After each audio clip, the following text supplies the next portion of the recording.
Hey guys, what's going on? It's King Christo here, back with another video, and today I'm bringing you PC Build Battles number 5. For today's episode, I have partnered up with Trippy Rex. Just a reminder, a link to his channel and his build video to compete with mine will be down below. Surprisingly enough, the Discord shows a budget of $2,000, which is quite a bit more than what we have previously shown, but you guys wanted it, so without further ado, let the competition begin.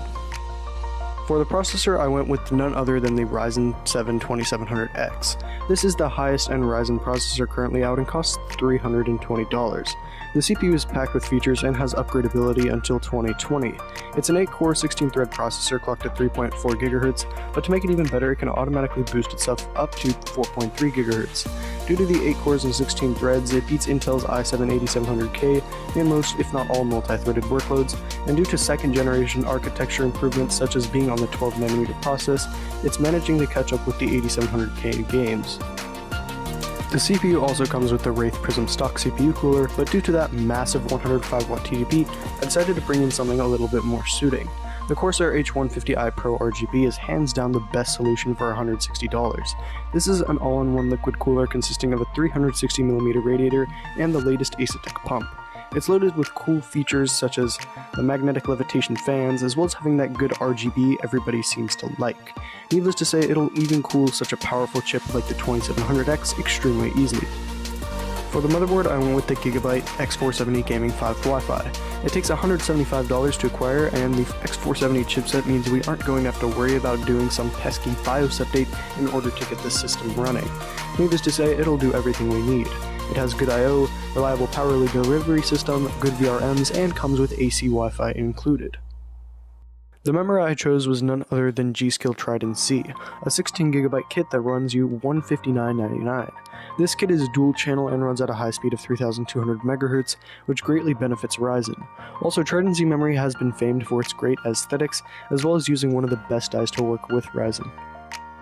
To boot off, I chose a $105 250GB model of the Samsung 970 EVO. This is an M.2 NVMe drive and is arguably the fastest out right now. The fast speed will allow you to boot up your PC as well as open up commonly used applications installed on it extremely quickly. For mass storage, I also added a 2TB Seagate Barracuda Pro. This drive runs at 7200 RPM and has 64 MB of cache. It costs $55 and will allow you to install multitudes of large games or store a ton of pictures, videos, and other files. For the graphics card, I chose none other than a 1080 Ti, which at the time is the best mainstream gaming graphics card out. The model I chose was the Gigabyte Aorus, and at the time it currently costs $740. The card has an extremely beefy cooler and will be able to handle just about anything you throw at it, whether it's 4K gaming at 60 FPS or 1080p gaming at 240 FPS. I decided that the $140 Fractal Design Define R6 blackout tempered glass would be the perfect case for this build. It comes with all the support we need, for example allowing us to fit that massive graphics card and that 360mm AIO, and looks both classy and simplistic. Fractal Design is also a company who is known for not skimping out on performance just for looks. For example, the case comes with an above average airflow for a case nowadays, while still maintaining features such as a PSU shroud.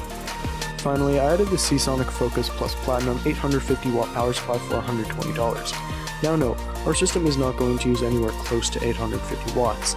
It could easily run off a 600W power supply if you tried.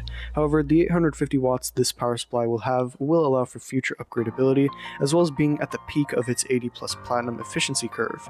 It'll also be able to stay nice and quiet even during heavy load use. So that was my build for today's episode.